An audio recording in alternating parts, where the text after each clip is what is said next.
Hello, welcome to Oceanlord, our westerly Oceanlord. The idea of this video is not to be a slick, polished presentation with whizzy graphics and special effects, but rather a virtual handover to explain to the skipper and first mate how all the major systems on the boat actually work. At some point in the video, there will be a code word embedded, which we will ask you to repeat as evidence that you have watched it from end to end. This code word is not present in the YouTube version of the video. At any point you can start, stop, pause, rewind or begin again this video, but once you have watched it all, please return the tablet to the office along with any questions you may have, and we'll be delighted to help you. Now let's go to the boat and start by having a look at the engine. Welcome aboard our yacht Oceanlord. First of all, we're going to have a look at the engine, which is accessed by lifting out the steps and the cover board behind the steps, and the second cover board, which is opposite the pilot berth on your way down the port side of the boat heading aft. I'll take them out now, then you can see.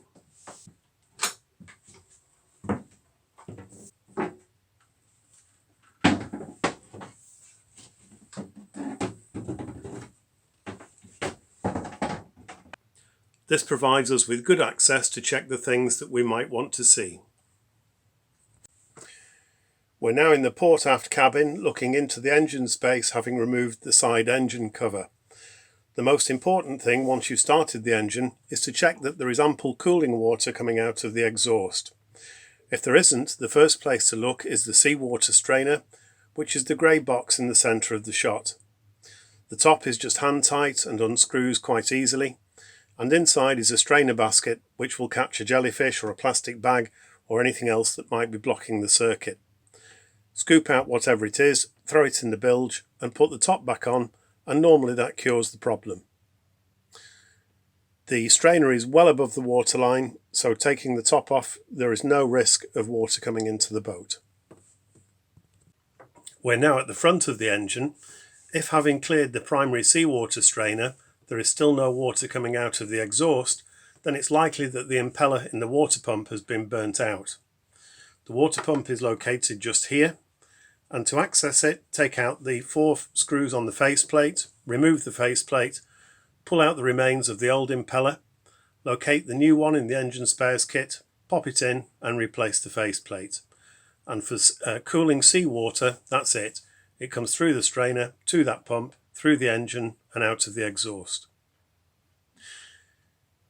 The engines are all serviced every time they go out to charter, and if your charter is for 1 week, there's really nothing that needs checking on a regular basis. If, however, your charter is for a longer period, maybe 2 or 3 weeks or more, or if you particularly want to perform daily checks on the engine, then the most obvious ones are check that the drive belt is correctly tensioned. There is a spare in the engine spares kit if it snaps. If you'd like to check the oil level, the dipstick is the yellow cap just here. Easiest way to access it is from the side of the engine and reach over the top of the motor. Just like a car, it has a high mark and a low mark, and the oil level should be between the two. If it does need topping up, just add small quantities and then recheck the level. Quite a small sump, and it's easy to overfill it. If it does require oil, the filler cap is on top of the rocker box, black cover just here. We're back round the side of the engine again now in the port cabin, and from here you can more easily see the oil filler cap, and you can also see the heat exchanger. If you want to check the level of water in the heat exchanger, when the engine's cold, and only when the engine's cold, remove this cap, and the water level should be about fingertip depth. If it needs topping up, it's just tap water, fresh water, and if you overfill it, it really doesn't matter, it will just spit the excess out. Whereas if the water level gets too low, say down here, then the engine will run too hot. At the aft end of the engine is the gearbox. The oil level in the gearbox never needs checking from one season to the next. There are 2 gas bottles in the gas locker which you'll find starboard midships out on deck, and the key for the gas locker is a large Allen key which is tied to the binnacle. To use the cooker, the gas needs to be turned on at the bottle and at the secondary gas tap, which is at the bottom of the orange pipe, right in the middle of the frame that you can see. To light the cooker, press and hold the appropriate burner knob in clockwise, light it with the matches or click stick provided, and keep it pressed in for a count of 5. If the flame goes out when you release the burner knob, repeat the process but hold it in for a little longer. This is a flame failure device, so if the flame blows out whilst you're cooking, it just shuts the gas off, in which case light it again and carry on. The batteries on Oceanlord are all located around the navigator's seat area. Just underneath the pilot berth to the left hand side of this shot is located the engine battery, and underneath the navigator's seat are 2 large leisure batteries. The control switch you can see in the middle of the frame has 4 positions. The top position is both, in which case you'd be using both the engine battery and leisure batteries. The right hand position, number 2, is just leisure batteries.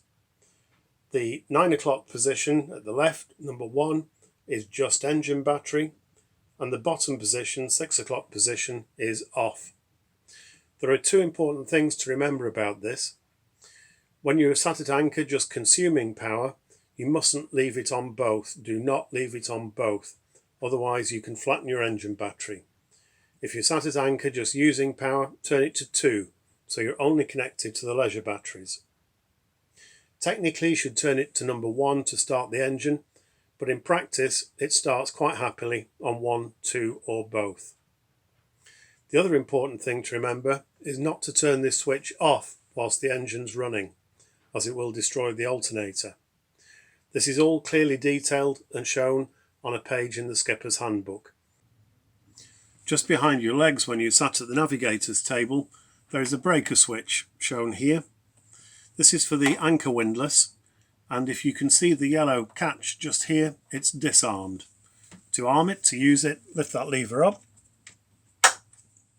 and now it will work. To disarm it, press in the red button, and the yellow button becomes visible again. Its main purpose is to protect the windlass, so if the anchor becomes jammed whilst it's being recovered, this trip switch will turn off to protect the anchor. It's also a useful way to be able to disarm it, particularly if you've got children on board, to stop them playing with it. Just at the right hand side, at the top of the frame, you can see the battery charger. It's fully automatic. When you plug shore power in, it will charge all your batteries. When you disconnect, it will turn itself off. There is nothing to do. Now we've seen where the power comes from, we can see where it goes to. Here we have a standard radio, which will also play CDs and MP3 players, which plug in here. To the right of it is the VHF radio. To turn the VHF on, the VHF switch on the main panel needs to be in the on position. We'll have a look at that in a moment. To turn the actual radio on, press and hold the power button until the screen lights up. Then each time I press this button, it has a different function. So now it's volume. Press it again. Now it's squelch. Press it again. Now it's channel select, or I can use the up and down buttons here. The quickest way back to channel 16 is just press 16. And if I've got a serious problem, as long as the plotter's switched on, it knows exactly where you are. The plotter's off at the moment, so it's saying no position, but ordinarily it will know exactly where you are. Lift up this red flap and press the distress button in.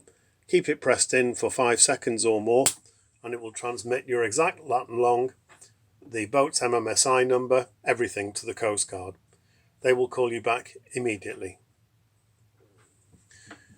The 240 volt sockets only work whilst you're on shore power. The heating controls are here. To light it, press this small white button in once and let it do its thing. It takes about 4 or 5 minutes to get going. Then you can choose the heat output, 1, 2 or 3, the temperature you require, and it will maintain that temperature. To turn it off, press this button again once and it will go into its cool down routine, which again takes about 4 or 5 minutes. If you've been on batteries overnight at anchor and everybody's woken up and turned all the lights on and your leisure batteries are feeling a bit tired, you might need to have the engine running at fast idle in neutral to light the heating. It draws an awful lot of power to light it, but very little to keep it going. So as soon as you feel warm air coming into the cabin, you can turn the engine off. Just to the right of that are 4 USB points for charging telephones, iPads, that kind of thing. And that brings us neatly to the main switch panel. All the switches are labelled. From top left, forward cabin lights, saloon cabin lights, aft cabin lights. Engine room is a bit grand, but that's the light for inside the engine space. Compass light. Instruments we're going to have a look at, so we'll turn that on. Deck light, bilge pump master control, and then you can choose between automatic or manual. There's a temptation to leave it on manual,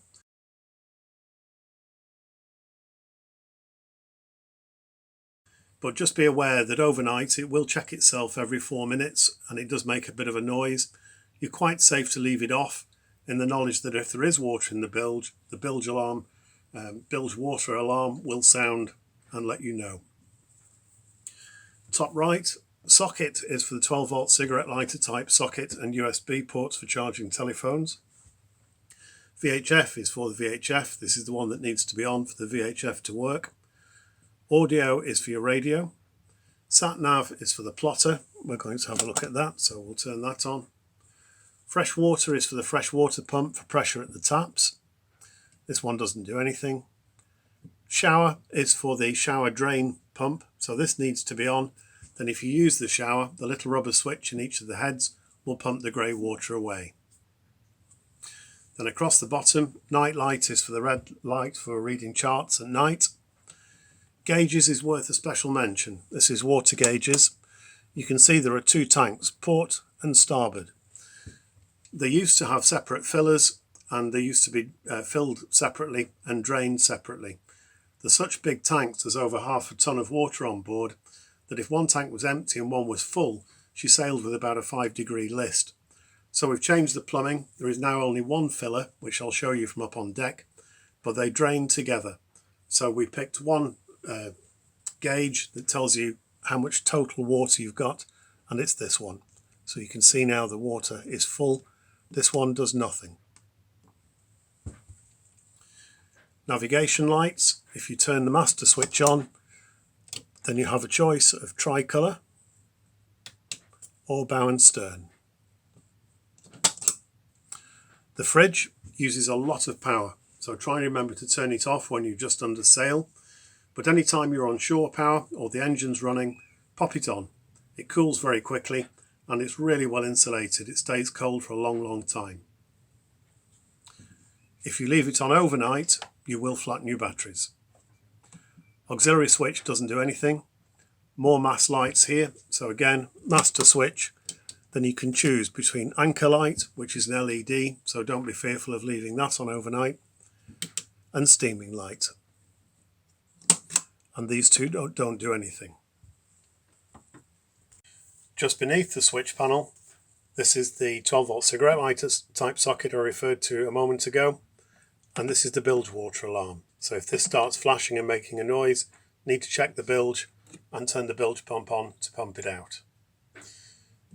This alarm here is for if the engine is running too hot. So if that sounds, time to look out the back of the boat and make sure that the engine is pumping water.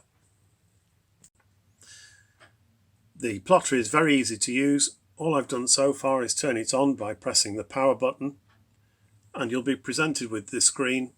Press select once, twice, 3 times. And it will put the boat in the middle of the screen along with the chart of the area. Across the top, it will give you speed over the ground and heading. The simplest functions are zoom in and out. So if we zoom out, and let's say we wanted to go up the Sound of Mull, the first place we would want to get to is Lismore Light. So we put the cursor where we'd like to go. Let's say there, and it tells me instantly to steer 279 degrees magnetic for 5.74 miles, and that would take me exactly to that spot. Then I can move the cursor further up the sound of mull and it will repeat the same thing. No need to put waypoints in, press anything or do anything. It's really very easy to use. To turn it off, press and hold the power button for about 3 seconds and it will go off. This is purely a backup to the paper charts and pilot books. It does make life easier, but should not be relied upon as a primary means of navigation. Please take time to read the Skipper's Handbook.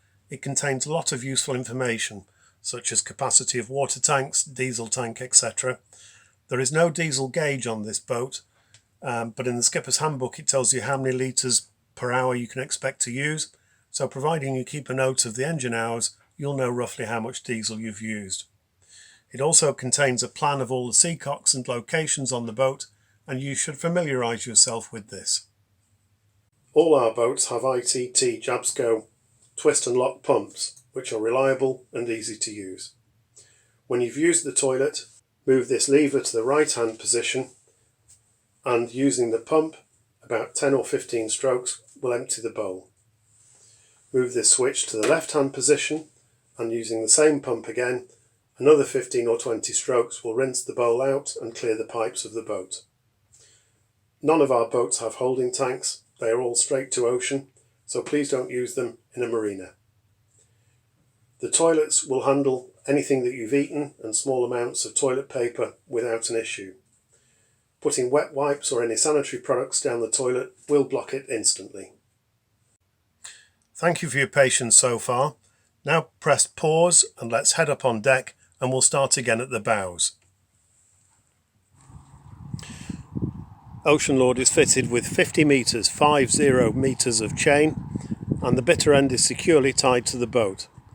The chain is marked every 10th metre. At 10 metre there is 1 mark, 20 there are 2 and so on. Yellow plastic markers you're looking for, all apart from the last set which are red, just to give you heads up you're coming to the end of the chain, but like I said the bitter end is securely tied on with a length of rope which will enable you to cut it in case of an emergency. The windlass on this boat is brutally powerful and is very easy to use. There are 2 controls, up and down. To operate, the engine needs to be running, partly because it takes so much power, but also it's good practice to make sure that you can start the engine before you pull the hook out of the ground. The switch behind your legs when you sat at the navigator's table also needs to be in the on position. In the forward cabin there is a bar that looks very like the handle from a bilge pump. Its purpose is if you want to use the windlass manually, the tube slots over this spiked nut here, half a turn open and chain will free fall. A good punch clockwise will stop it. To recover the anchor manually, the same handle fits in this hole here and it becomes a pump action. The mainsail on Oceanlord has 3 slab reefs, and beneath the forward cover which comes off before you go sailing, you'll find a ram's horn both sides of the boom. To put a reef in, just lower the main halyard, hook on whichever reef is appropriate, and the leech is tidied up from back in the cockpit where the clutches are all clearly labelled, and we'll have a look at those in a moment. The stack pack bag will catch any excess sail when the sail is lowered, and to put the sail away at the end of the day it literally falls into the bag and close the zip. The water tank filler is starboard midships. Allow the water to overflow for a while after you think it's full, as sometimes it takes a while to siphon across to the port side tank. The gas locker is on the starboard side just outboard of the cockpit. On the port side of the boat underneath the spray hood is a bank of clutches. The 2 outboard ones don't do anything, they're just spares, so if any of the others failed you could reroute through these clutches and carry on. The ones that are in use are Genoa 2, which is just a spare halyard, has no specific purpose. Genoa 1 is all that's keeping the Genoa up, so you shouldn't need to touch that, it's been correctly tensioned before you arrived. And the kicking strap, or vang, whichever you prefer to call it. The instruments are on the garage just above the companionway, and from left to right we have depth, and this reads under the keel. so the actual depth of water here is about 6 metres. Wind information to show you where the wind's coming from and the strength. So just over the port bow at the moment, nice steady 7 knots. And at the right hand side, speed through the water. At the starboard side underneath the spray hood is another bank of clutches. This one is a spare. Again, if any of these fail, you could use that one instead. Main halyard for hoisting the mainsail. Reef 2, reef 3, reef 1. So depending which hook you've hooked on at the luff, that will tidy up the leech. To start the engine on Oceanlord, we press in the red button in the middle of the throttle lever and then apply about 1/2 to 3/4 throttle. Pressing in the red button disengages the gearbox, so we're out of gear but have some power on. Now we're going to have a look at the engine control panel just at the starboard side, aft end of the cockpit. Then with the red button pressed in and about 1/2 to 3/4 throttle selected, press the top left button briefly and the display will show black or Volvo Penta. Wait for that to change to engine hours, like that. What it's done now is an automatic preheat of the glow plugs, and the beep tells me it's ready to start. Then press and hold the top right button to start the engine. And I can hear water coming out of the exhaust, so all is good. Now I can pull the throttle back to neutral. The red button in the middle pops out, and if I just selected forward or reverse now, we would be on the move. To stop the engine, press and hold the stop button, then turn the power off. If you forget to turn the power off after about 30 seconds, it will start beeping at you to remind you. The diesel filler on Oceanlord is just underneath the grating where the helmsman would stand, just behind the wheel. You can perhaps just see the shiny cap underneath the grating. The life raft on Oceanlord is situated on the aft end of the coach roof, and to use it, just pull this quick release and throw the whole box over the back of the boat. This is the painter for the life raft, which is tied on to this strong point here, and as the life raft box drifts away from the boat, that will pull tight and inflate the raft. You can then use that piece of rope to pull it back to the boat, all climb in and cut yourselves free. If nobody did anything, once this device gets to 3 meters underwater, it will detonate, cut through the rope, and it will pop up ready inflated. Just after the life raft, this white plastic dome is the access point to the emergency steering. If there was any problem with the boat steering, by undoing that with the sole of your foot, it gains access to the top of the rudder stock.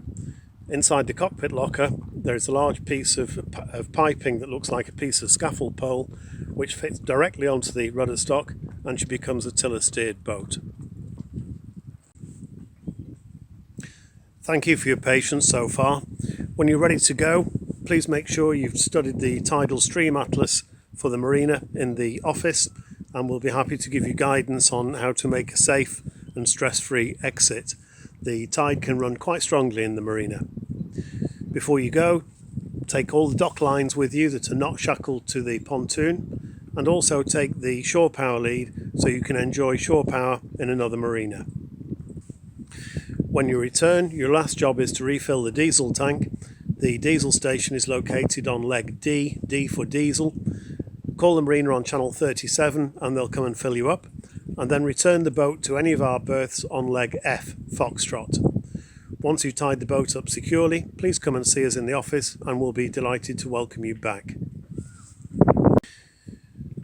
Now please return the tablet to the office along with any questions you may have, which we'll be delighted to assist you with.